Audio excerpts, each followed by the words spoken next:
Hi, I'm Cassie from Generation Building Center. Today I want to show you how to paint Chevron. It's something I've wanted to do for a long time and I finally tackled it, and I think I have a pretty good method to share with you today.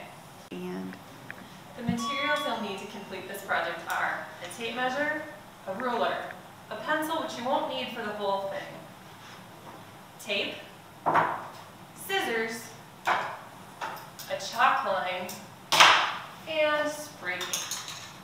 I'm using regular do-it-best painter's grade masking tape because I'm using spray paint.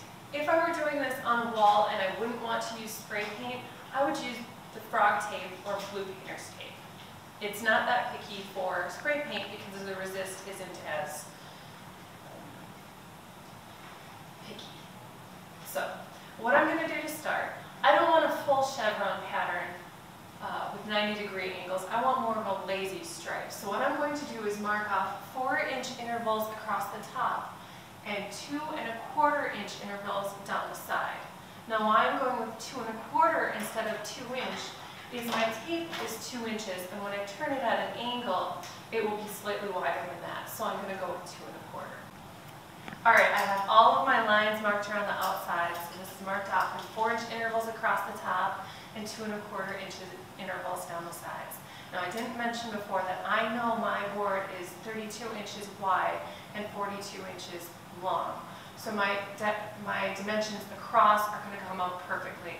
My dimensions down, not so much, but that doesn't matter. We'll just have a partial stripe at the bottom.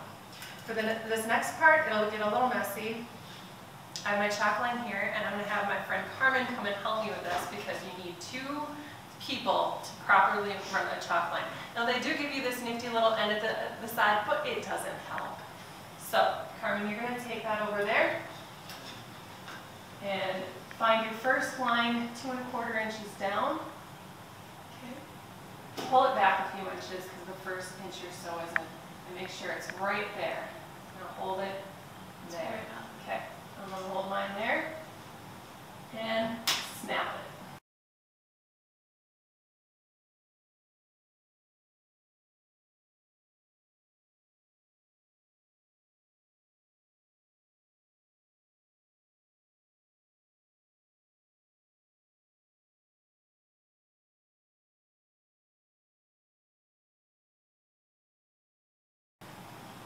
Now the next step, we just need tape and scissors for it, and what we're going to do is we're going to cut our tape and hit from intersection to intersection. The top of my tape will hit this one and this one. The bottom of my tape hopefully will be right at the bottom intersections, but if it's not perfect, I really just want to make sure the top one is right. I've done this before and I used a 2-inch interval instead of 2 1/4. And my lines that were resisted were a little wider than the ones that were painted. It's really not that obvious, but I wanted it to be more even.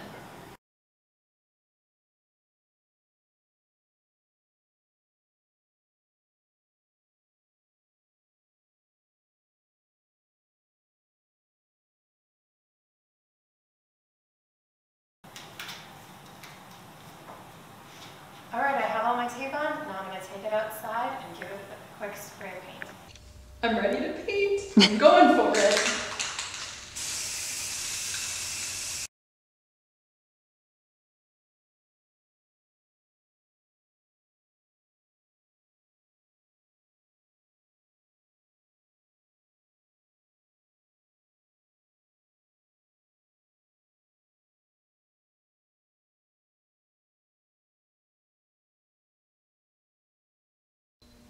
Alright, I got it all painted up. I still have a little left in the can. I used one can to do both sides of this sign, and I still have a little left over for. Alright, it's all dry and we're ready to take the tape off. Let's see what we got.